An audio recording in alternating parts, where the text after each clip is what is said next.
You will sleep better than you have ever slept. You've never been this relaxed. Are you ready to change your life? I'm Rusty Diamond, certified hypnotist. You don't need to leave your house. You can stay in your bed. You can stay in your favorite chair. You just need a computer or your phone. You can get a hold of me. Stay at home. I'll make your life better. Hypnosisisgreat.com.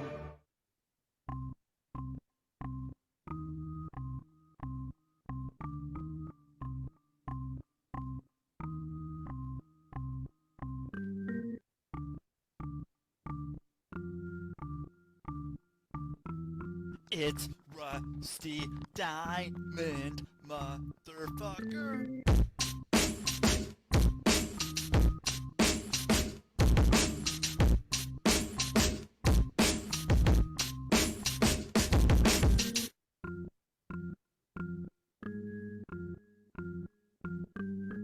It's Rusty Diamond, motherfucker. Yo, man. Boom, Miss Rusty. What is up, everybody? It is Friday, January 5th, 2024. Or you can just look at the show notes. They'll tell you the same because I'm going to probably upload it on the same day that I record it, which is right now. It's 8 o'clock in the morning here in Pennsylvania on the podcast, the Public Access Podcast on the Rusty Diamond Podcast Network. Thank you, everybody, for being here and listening. Or if you're watching, that's great. If, like I say earlier and before, if you want to be like, man, I don't want to look at this guy's face. I don't want to look at his face. You go and you listen anywhere you listen to podcasts. I don't care where that is. Wherever you go listen to podcasts, most likely you can find this show. Or if you're listening, you're like, what does that guy look like? I don't know. Go look on YouTube or Rumble. I'm all up on that bitch. So it's time to bring on my special guest right here, right now. And my special guest right here, right now is, and I know I fucked up. I fucked up already, is Duncan. And I didn't ask how to pronounce the last name. And I'm an asshole. Shall I let everyone in on the secret? My secret middle name. It might have to. Oh, it's the middle name. It's not a last name. Well, no, it is. It's like a double-barreled last name, but I don't put a hyphen in there because I think that's pretentious. Shall I just? Yeah, okay. My name is Duncan Bhaskaran Brown. The Bhaskaran bit is from India, South India, Kerala, and I stole it off my wife. Okay, cool. All right. So that works out pretty well then. Okay. And see, you get to introduce yourself on the show. That's what kind of show we're going with here. Like, I'm just going to be like, oh, okay, well, I can just let him do it because he can probably do it better than I can. And I almost always make it a point to ask anyone, no matter what their name is, to make sure I'm saying it right, because I have that too, like with my name, and it's like shit. And then sometimes I get on and I'm like, okay, and oh shit, I forgot to ask this one. I forgot to ask, and now it's here. But you came through in the clutch and took care of that, so I appreciate that you did that. It's a pretty good idea, though, isn't it? Because we could start a podcast, right? And we could get the guests to introduce themselves. And then we could get them to ask the questions to themselves. And then we could get them to edit it and promote it. And we could just sit down drinking, sparkling water in a hammock. I think that sounds great. I think we need more podcasts like that. Also, I don't know. I'm up for a drinking sparkling water and a hammock podcast, and I don't know why I haven't done that. I guess now you just brought it into the world, so I may steal it, but help yourself. So we're all after passive income, aren't we? You know, like, have you ever followed all of the gurus online? They're always telling you about how you can make passive income, and you can sit on the beach all day enjoying your passive income whilst they're putting 18 posts an hour on Instagram, and they run a podcast, and they've got an email and it's like they do an awful lot of work for their passive income, don't they? Yeah, it is quite a bit of work for passive income. How are you with like with Instagram or whatever? Or because like it's wild watching some people, and then like I like watching this page that's is an influence. What is it? It's something about influencers in the wild, maybe, I think is what it's called. And it's it's pretty crazy watching it, but it's one of those things that when I see people doing it in real life, I'm like, geez, okay, here they are. Okay, yeah. Or, people that are at museums or something, or places like that. Or there's this guy I like watching who goes into different places and like haggles with people and buys this crap that I would never want to buy, but it's entertaining to me. And then, but if I saw him in real life, I'd be like, oh, this guy. But then I like watching the content. Where are you with content creation and stuff of that nature? Oh, see, I probably do it all wrong because I sort of like I don't do it in a really nasty clickbaity way. And, I don't promise stuff that I can't deliver. And I don't sort of like say, the one thing that will change your life is giving me £5,000. So yeah, I'm not very good at social media. I just try and stick stuff on there that might help people. But, Who needs to have that? That's when you yeah. can just pay someone £5,000 and maybe get something. Will you like will change your life? Your life will have £5,000 less in it. Yeah, yeah, check your bank account. Your bank account will be changed instantaneously. You won't have to worry about a thing. And it's I don't know. But then I think about if I was whatever 25, 30 years younger, um and what I would be doing and like where I would have ended up on the internet, because I feel like I don't know where you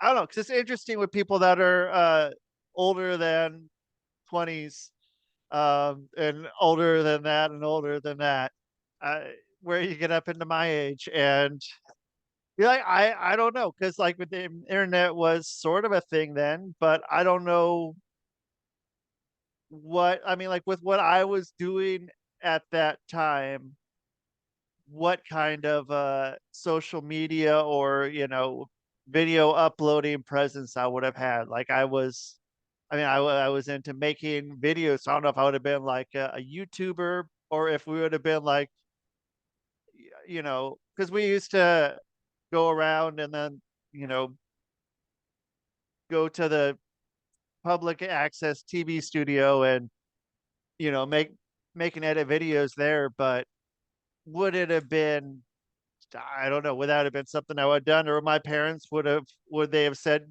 Don't be a fucking idiot and put that shit on the internet." Where now I can do it when I'm older, but as a kid, I don't know. I think it would have been interesting. I don't know where I would have ended up. Where do you think you would have ended up? Well, I think If your parents would have given you this stern lecture that said, like Rusty, becoming a YouTube influencer is as unlikely as it is to become, like, I don't know, a professional wrestler or a comedian or a hypnotherapist. It's just like pipe dreams. Give it up, man. So uh, what would I have done? I don't know. See, the thing is, I've pretty much always been a writer, so I guess I would have just written. Well, I did write. I mean, that was what I was doing. I just would have stuck yeah, it on Facebook, and three people would have read it rather than no one. So, like happy well, days. yeah. I mean, but now it's you got people that are able to get to it. Like, I don't know. Yeah, I mean, like back then, you would have rewrite something and it stays in a book somewhere on a shelf or something at your house, and that's where it is. But now it's like I don't know. I don't know if that kid part of me having all those thoughts out there like that are then stay up on the internet. I don't know how well that would have worked out for me. And the stupid fucking shit that I would go off about. Like, okay, yeah, no, I uploaded that on the internet. So that's yeah, those free writing times of just Yeah, letting you see, letting it go. I always wrote well when I was a kid. I wrote fiction, so Oh, okay. I guess the CIA, they wouldn't actually have come after me because I was only pretending that the royal family were blood drinking space lizards. I wasn't actually saying that they were. I was just, it's all fiction. It's all made up. Yeah, if they were, yeah, it's just, like, okay, maybe that's what's going on. And so was that kind of what was going on then? Really was I the Queen drinking I people's blood. I don't know. I cannot verify that story. I'm afraid I cannot reveal my sources. But not yeah, yet. I do. I wrote did a lot of drama when I was a kid, and I sort of kind of progressed my way up the ranks. I started off acting, and then got quite into directing and producing and writing. And yeah, I wrote a load of films that have never seen the light of day. But one day, you never know, Hollywood might just come calling and say, you know what we need, Duncan? What we need is a really questionable theological zombie film. And I'll go, that's lucky because I happen to have this like film that like genuinely nobody is ever going to finance. Well, yet now, I mean, now we're in a whole different time, and who knows? So, What do I you mean, think the world is ready for the Jesus zombie film, do you? I mean, that's brave, man. yeah, well, you never the world might not be there select spots, but and there are some interesting financiers of all kinds of stuff now as it may be. Um and there with AI, maybe you can just go and tell AI to do it, and AI can do it for free. Yeah, yeah, yeah, yeah. I'll give it a go, see what happens. Yeah. So, what were you doing when you were acting? What was that like, or like what did that sort of were you also kind of moonlighting as other parts when you were acting, at other parts of the process of the filmmaking, like writing? No, so yeah, well, I started off in front of the camera, really wanting to do the kind of like serious stuff.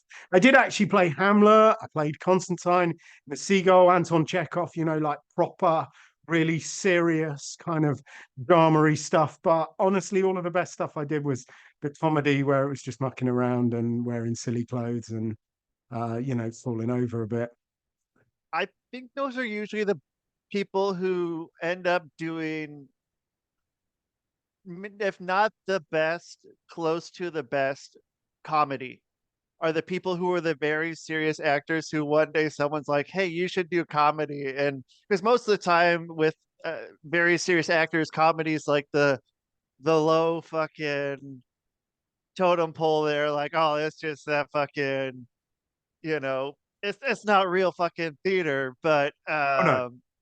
but those are the people that can just walk in there and just kill it. You got people, for instance, Leslie Nielsen or something to that effect. That's just this, just a stage actor, and that's just like someone's like, okay, you should just take that and go into a comedy movie, and okay, great, and like, yeah, one of my really good friends, like she, like great actress, and like I'm like, just do comedy sometime, like just do it once, like you could, I don't know, but everyone has their own way of what they want to do, and Yeah, but so sometimes I think, you should probably look at what you really, really want to do and then do the exact opposite. because that's, would have got us out of a lot of trouble in terms of politics. If all those people that really, really want to be in charge, if they just went, that's probably a sign I shouldn't be in charge, then the world would probably be a better place, And yeah, I've always like mucked around and been kind of more interested in making people laugh and that sort of stuff. But then you go out into the world and people like they don't like that. They're like, oh, well, this is a meeting. You should be serious in this meeting, Duncan. You shouldn't use your personality. I mean, damn it. So they kind of try and beat it out of you, and then you end up thinking, well, maybe I should do some serious work. Nobody really values the comedy, do they? Maybe I should do the serious stuff. And you do it for all of the wrong reasons, and then you just end up you come back to it, and you end up just like writing about how Vladimir Putin's head looks like a turnip, and calling it a career. Well, I mean, that's we need that. That could be the follow up to the zombie movie with zombies Jesus. I mean, who knows? Well, no, that's Or is actually that part quite a of it? good idea. The Putin Scarecrow show. See, I think that'd be great. You wouldn't need very much set. I mean, all you would need to do is find one field, and it could be one of those just single camera shots, just at the scarecrow, and then just have different things interact with it. That's Yeah. there's Well, your set I'm design just trying taken to care of. I'm just trying to think of who could we have as the Tin Man? I mean, you're overburdened in America with politicians that could play the courageous lion, aren't you? But Absolutely. Absolutely. And yeah, you gotta have the Tin Man though. You can't have the courageous lion without the Tin Man.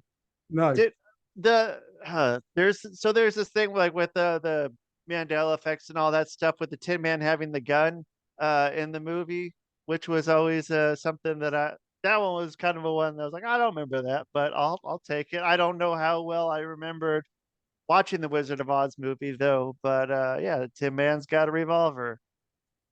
Well, so my daughter was in a dance version of The Wizard of Oz last summer. So we bought the video on Amazon Prime, or other channels are available, and she did watch it constantly for about 3 weeks. But I never actually looked at it. I was always like in the kitchen. So I can recite the entire script, but I didn't pay enough attention to the pictures because I was always doing something else while she was watching it. I mean, that's all you really need to do. You can always watch the pictures. Like, I mean, how many times did I sit around and watch, that synced up with Pink Floyd, to do that whole thing. And, but I don't remember a gun. I don't remember a gun, but it could have been those times that I don't know if I was in a place in my head where it was the time where I'm going to be looking at every little detail in the movie, Yeah. thinking about like, oh, there's that not, oh, well, does this sync up with this part? And Yeah, I spent a lot of time listening to Pink Floyd that I don't remember. That yeah, was I think back in that's the part day, of sitting around in illegal states of mind. That was, yeah. right. I think that's part of the part of why I don't remember any gun in the movie. But Yeah, well, just yeah, from a script point of view, I don't remember the bit where the Tin Man said, "Shut up, Dorothy, or I'll pop a cap in your ass." I was waiting for that. There should be there's a whole nother movie where the Man, Tin Man, we're not on fire. They're like yeah, Universal Studios are just going to be straight in touch. They're like, right, we want the Jesus zombie and the Putin scarecrow and the angry Tin Man. Just like Die Hard meets the Tin Man. I think so. I think we can make it into a whole universe where there's a trilogy of those three things where they all somehow come together. Well, yeah, of Probably, course. You got to do the assemble film once you've built the franchise universe. yeah, We are going to be so rich, yeah, and and we're then going to have 2 hammocks. yeah, all right, two hammocks, and we'll have some maybe some things to put into the the sparkling water, like some Ooh. sort of like maybe some strawberries or something to put in there. Oh, You know, yeah. live life large, and maybe even have the hammocks like somewhere, like go to some place that might actually be warm or something where it could be very useful to have a hammock outside. But that's some you got to do the exact opposite. So just make sure that we can, both be in hammocks in rainy places and just sit out there Yeah. and enjoy it Enjoy all kinds of, yeah. Man, I had a hammock growing up, and it was in the backyard, and it was between these two trees, and there was a bunch of ivy on the ground right there, and it was always wet and muddy, like 9, 10 months out of the year. And so the thing would be with my older brothers, like, spinning around, and if you go and you hold the thing shut, it'll stay that way until you fall over and you land in the mud a few times, and you learn not to do that game anymore. And I mean, what, yeah, mud and mud with the hammock is not what people often associate hammocks with, but that's my hammock experience. Was Childhood hammock violence. I like it. Yeah, that could be the next the next one. The next film with all kinds of someone has they take you into their whatever their kill area is, and it's just a hammock, and people like, oh, this is gonna be nice. I'm just gonna get to go in a hammock, and then lo and behold, some shit starts to go down once they get in that hammock, and people start dying, and I, this is gonna be a fucking weird day, man. But it's all right. That's what happens. That's what happens when you have a hammock and you live in the rain world. Um, yeah, I mean, it's pretty crazy. Like, yeah, with like, and I didn't realize it until I left. Like, just like 9, 10 months of rain, with the ground always being muddy, and going to a place and like not having puddles is really weird. It's a really weird thing. Um, or the anytime you walk through grass, you're always gonna have to stop when you get home and either take off your shoes or brush all the shit off of your shoes. Like, you don't have to do that when it's sunny, and it's interesting. It's an interesting Yeah, thing. but you never figure out when your shoes are actually broken and the soles have gone and you really need to buy new shoes until it starts raining, and then you just like walk outside and then your feet are wet because the Right. soles have just completely gone, and it's like, oh, new Yeah. shoes. Yeah, that's what it is. So that's the Yeah. purpose of rain. It's to Yeah. remind you that your shoes are fucked.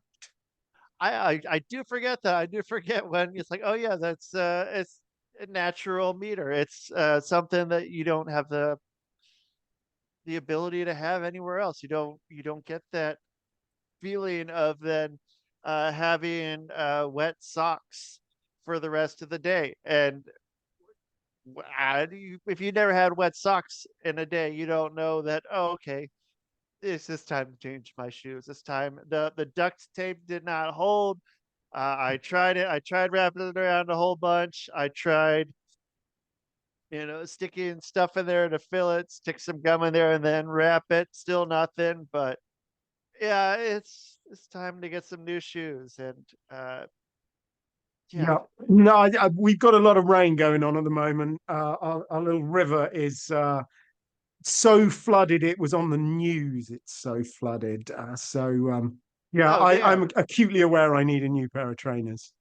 Yeah. I mean, even that, like, you have to get almost some sort, like, even wearing those kind of shoes, like, it's hard. You have to almost get some sort of. I had to buy boots, and I didn't realize this until I was in my mid 30s or something, gets something like uh fake leather kind of shoe that doesn't, because I mean I've had so many times like when you stick your foot in a fucking puddle, there's what once you do it, it's one of those things like okay, I know I need to avoid doing this again because I need to buy new shoes. And so yeah, I mean, you got to be careful. You got to be careful. I mean, the fucking zombie Jesus, fucking Putin, the turnip, uh, Yeah. and the Tin Man, the fucking evil Tin Man, they wouldn't stand for that shit. Maybe that's how things get bad for them. They I mean, to be fair though, scarecrows are kind of well known for having really bad footwear. So maybe that is why Putin is so angry with the world. Maybe he just needs a new pair of shoes. I think so. The fucking uh not he's not the emperor. The what's it, as a president there, president's new shoes. I think Uh he probably has just declared himself emperor whilst we've yeah, been on, whilst why we've been not? broadcasting.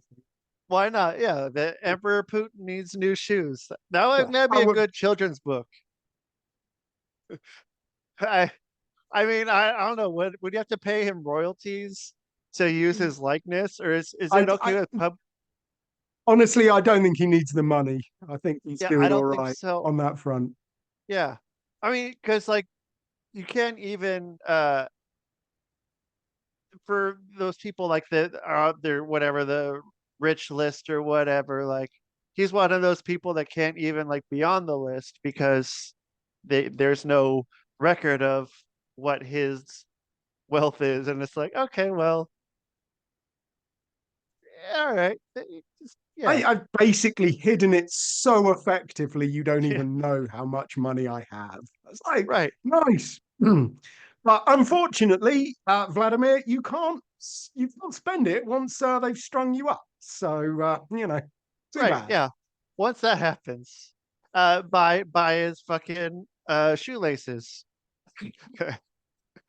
Worked for Uh, Mussolini, didn't it? right.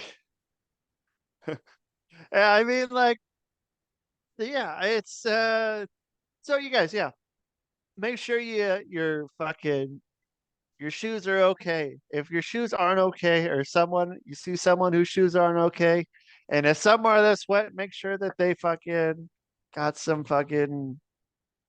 new shoes. I mean, that's the thing, isn't it? That hitting fast with the crappy shoes, like it speaks to all of that horrible kind of childhood that they're having. And then those are the people that go on to become dictators. So I think, once we've made all of the money with the movies, we should maybe set up a charity to provide shoes for young dictators. I think so. I think so. I think there's enough young dictators coming up in this world who, because you don't know if they're going to be dictators, you can assume, and they're probably like, oh, when I grew up, I want to be a dictator. Um, Yeah, I I mean that think. is the split with kids these days. It's like YouTube influencer or dictator. Did you know that YouTube influencers? I think maybe the top thing that the kids are aspiring to be now. I think when asked this question, I don't know how. I don't trust polls. Um, uh, sorry, Polish people. It's nothing personal, but um, that's what I heard that the number one thing is the kids want to be when they're asked what do they want to be when they grow up, and it's a YouTube influencer. It's no longer. I don't know what it was before. I don't know what kids our age Well, wanted to be. Yeah, probably. yeah, Prob or music. yeah. Now, Something else that looks really, really easy, but is in fact incredibly hard work and probably right. not half as much enjoyment as you'd actually expect. Probably just a lot of grind and misery, and coming home and crying into your shoe collection. Right, yeah, because you're holding all the shoes. You're holding those shoes, and you just you're waiting for those days. You're waiting for those rainy days to happen when your shoes are just not going to make it, and In you're fact, so. just to tie it all together, Imelda Marcos, she was quite well known for having a lot of shoes. So maybe it is this whole dictators need more shoes to become happy. I think so. I think there's something to it. With why not just go full consumerism and just this? I mean, this is obviously the brilliant marketing plan of some new startup shoe company that you need shoes. You need to stockpile these, especially if you get maybe some kind of one of those preppers, those people that are ready for the end of the world. Those Yeah. are the people that would be a great target audience to be able to Yeah. sell those kind of shoes. Forget canned goods and guns and bottled water. What you need is a warehouse full of shoes. But Yeah. I'm familiar with the works of Douglas Adams, by the way, because I feel I ought to warn about the danger of the shoe event horizon when an economy just becomes so tied up into creating more and more shoes that the shoes just become of cheaper and cheaper quality. So they wear out quicker and people just need more and more shoes. And then eventually all your economy produces is shoes. And then you reach the shoe event horizon and your economy collapses. And those preppers are laughing at us. But they're going to be the ones with those. They got the shoes before they got shitty. They're the ones that Exactly. you only buy a shoe. You're not going to be going through them. Because you're stockpiling, waiting for that. Yeah. We'll But be like, my warehouse is full of 2026 shoes, the good ones, before they went downhill. yeah, I'm set. I'm set. Anybody like, because that's what people are going to be doing when the time comes when all chaos is happening. People are going to go, fuck, I stepped in a puddle today. I didn't think things there's how am I going to get shoes? I can't go there's all the stores are closed down. There's no more shoes left. I'm stuck here. I got wet feet. I got wet feet and it's 40 or whatever. It's I don't know what it is, like 5-10 degrees out there, and here I am with wet feet all fucking day, and I can't do anything. I wish somebody had shoes. I wish I could go there, and then the prepper's like, "Hey, how many guns you got?" And then the fucking Tin Man comes in and he says, "I got one. I got one gun." And like, well, cool. Yeah, but maybe that's the tagline when you're the Tin Man, one gun is all you need. One gun is all you need. And then you got some fucking dry feet. You get some dry feet with that gun. The prepper's happy again, and fuck it all. Like you're set. You're set when you have because that's something people are going to be stockpiling all kinds of other shit. But who's stockpiling shoes? And you can't go out barefoot for too long. I mean, people are going to try, especially if it's somewhere where it's hot. You step on fucking hot pavement, that shit sucks. Or Yeah, maybe and once you get your feet that dirty, they never get clean again, and that's just who wants right, to live like that? right. And I mean, I've been around some people who don't wear shoes ever, no matter what. Just they don't wear shoes, and their feet are dirty, and it's like there's no get. It's just like that's what it is. The feet are, but they're I don't know. I don't know if I've met someone who doesn't wear shoes is not a pretty happy person, but maybe it's just because then if your feet are wet, I guess they'll maybe dry faster if there's no shoes or socks. You don't got those shoes and socks. If you don't get into that thing, then you just set. But Yeah, when it is. yeah, I think the whole no shoes thing, it kind of washes on a yoga retreat in Bali, doesn't it? I would say Saskatchewan, it's like you're not going to enjoy that 9 months of the year, snow on the ground. right, You want some shoes, don't you? It's like, I yeah, don't care how spiritual you are, you're going to need some shoes, my friend. yeah. You don't need that part. The you can get grounded another way other than taking off your shoes and rubbing your feet on whatever.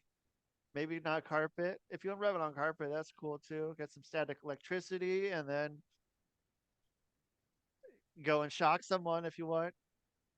people aren't getting shocked enough. I don't know if people do They that probably still. are if they're listening to this. Getting shocked all kinds of ways. I used to, uh, for a very short while, I go out and I was making music and playing live shows and had this one thing. It was called the shocker, and it was I don't know why we did it, but just like in the middle, it would just play this fucking kind of noise. But why would we do that? The people who are there actually listening to our shit, whether they're enjoying it or not, whatever. But then yeah, throw in this fucking thing. But you gotta have some pattern interrupts every once in a while to just get people to really then be like, oh wait a minute, and then they're in it in a whole deeper level, and you got them, you got to hit people with the fucking pattern interrupt. The pattern Yeah, interrupt is sometimes fucking powerful. you got to distract them from the beer and the fighting, haven't you? You got to like make them pay attention to the fact that there's some music in this dive bar. Right. Yeah. There's some music happening. Music being a loose interpretation of what's going on. But you got to be ready for that. You gotta stop some fighting. And sometimes it happens. Sometimes it doesn't. Sometimes the band gets in the fight too. Sometimes the band has to. Sometimes things get out of control. Sometimes people pull the plug on the band that's playing, literally and figuratively. And then things happen and shit goes down. And this is with, maybe these people just had wet feet. Maybe it was very possible where it was where people had wet Yeah. feet. They were just miserable because of their bad shoes. If they'd had good shoes, they never would have pulled the plug, and you'd be Lady Gaga now. Right. And that would be it. Man, and Lady Gaga, I've she's in this commercial. I see this commercial every once in a while on TV with her, and I just like, I don't know if I could ever pick her out of a crowd too often. She always seems to look different. There was this thing that came around that when because she came around uh that her and Amy Winehouse are the same person. This whole thing, like, because like when Amy Winehouse died, like all of a sudden Lady Gaga came out, and then they're one of those things. But it, it could be a Yeah. start of a Mm. movie. Could be a start Yeah, of a yeah, movie. yeah. And I heard Elvis. He's back. He's playing in a band. I can't tell you which one because you don't want to give the game away. But Right. great drummer. Yeah. I mean, I thought one time I saw Jim Morrison on the bus going to the airport in Portland, Oregon when I was 19 years old. I I swore up and down it was Jim Morrison on the train there, and um I don't know what you it's a mix between a train and a bus. Um, but Have you ever been to Paris, by the way? A uh, nice little place. I have not to see him there. Well, yeah, because that is where he is buried in the cemetery there, and it's really funny if you go along there. I mean, like this story is about 20 years old, so things might have changed. But there's like basically a load of weirdos around his grave. Most of them in illegal states of mind, often actually, contravening France's drug laws, live and in person. And then there's this like one dude policeman who's there to keep order, and he blows his little whistle if you stand on any of the graves. He doesn't seem to mind so much about the flagrant disregard for how illegal marijuana is in France. But if you stand on one of those graves, he goes mental. It's odd. Like man, I was watching a show the other night. And it was kind of an older show, but they were doing a scene at the graveyard, and there were people walking on graves, and I don't know. It was odd that that was something that they didn't. Maybe it was intentional that they did it, but that I wouldn't imagine you know, a director or somebody doing that would not notice that people are like stepping on people's graves and leaving that in. But maybe it was, I don't know, maybe it was something that was part of it that made those characters some add some depth to their character, that they step on people's graves. That's who they are. They're the grave Check out the steppers. footwear, though. I mean, have you ever thought there might be a shoe-based explanation to this? You know, I grassy freaking know. grave, gravel path. You'd be wanting to walk on the on the grass if you didn't have good shoes. Right. And yeah, you step on the grave. That's not something that's it could be it probably not slippery either, because if it's etched in there, there's probably a little bit of part where it could be a little grippy. So if it's, yeah, one of those flat headstones, and you could be okay. It'd be better than walking on gravel or walking in muddy grass. Because yeah, I mean, grass to me just because I mean, like playing football, soccer, whatever it is. As a kid, like we were able to wear they were screw-in metal cleats that you could wear, and we could wear those in the games where it was, because you don't cancel the games, you don't cancel them no matter how much big old, like, you kick the ball and it fucking lands in a puddle and it just fucking spins around for a second, doesn't move, and then yeah. So I mean, yeah, again, you get those wet feet because your boots fucking suck, and maybe that's part, you need better those too, because so you can stand on a grave and you don't have to worry about that. So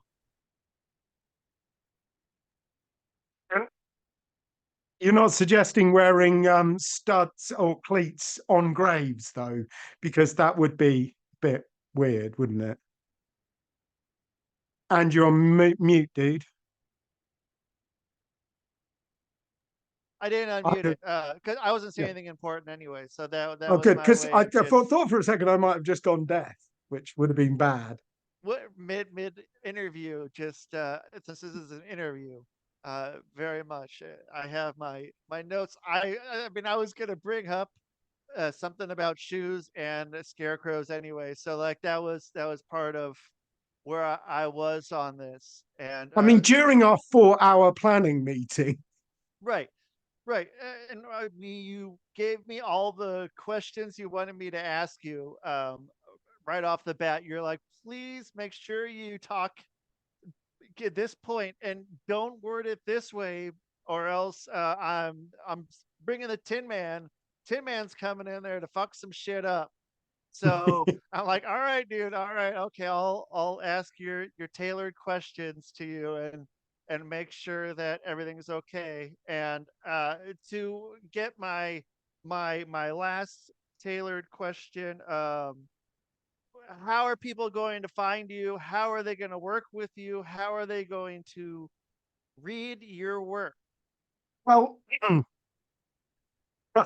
is the question how, or is the question why? I don't know. Look, do you know what? I think this is the surprisingly a fairly good representation of the kind of humor that I put in my latest book, Real Men Quit, which is officially about stopping drinking, but it does have quite a lot of Vladimir Putin in it, and his turnip head, and you know how when the revolution comes, my friend. Anyway, yeah, if you like that sort of thing, that is pretty much me. So yeah, Real Men Quit. It's on Amazon. If you can spell Bhaskaran Brown, I mean, like if the listeners can spell Bhaskaran Brown, because I know you can't pronounce it. So spelling it is probably out of the question as well. I am pretty easy to find, but I guess the best way to do it is if you just put getover.uk into the internet. That'll take you to a page on my site where you can grab a PDF copy or a EPUB Kindle version, or the what do you call it, the audiobook but of my last book, Get Over Indulgence, that's completely free, so your listeners can, they can sign up there and grab a free copy of my last book. But Get Real Men Quit, you'll have to pay for. That's on Amazon. Do you read or do you narrate the book? I do, yeah, in a Cool. really, really piss poor impression of Monty Python. And that's the best way to do it. If you're gonna do it anyway, that is perfect. That's just it. I'm just gonna end it because fuck it, you hit the pinnacle. So good job, and thank you for being on. And I'll get you back here in a few months if you're up for that. Oh, always. That was right. that was the most fun I've literally had in the last hour. Cool. And dude, I'm gonna say 2 hours for me. So maybe it might go to 3. So we'll find out. We'll find out what this next hour is about. But thank you very much for being on, and have a great rest of your day. Keep the faith, man. All right, that's Duncan. Check him out. Check him out, because I said so. Damn it. Gumby, damn it. That was my Gumby impression. Well, I'm trying not to cough. Sorry, Eddie Murphy. Anyway, thank you for listening to the Public Access Podcast, the podcast here on the Rusty Diamond Podcast Network. And that is the show. Man. Oh, shit. I'm going to cough. I'm going to cough. I might cough. Nope. Nope. You're not getting any of that. Boom.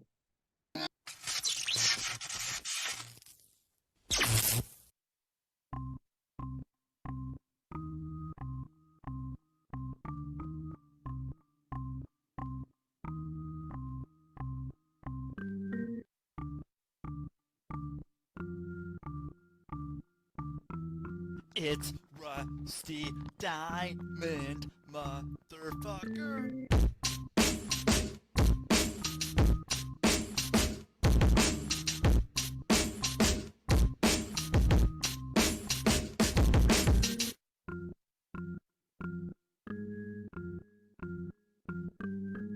It's Rusty Diamond, motherfucker.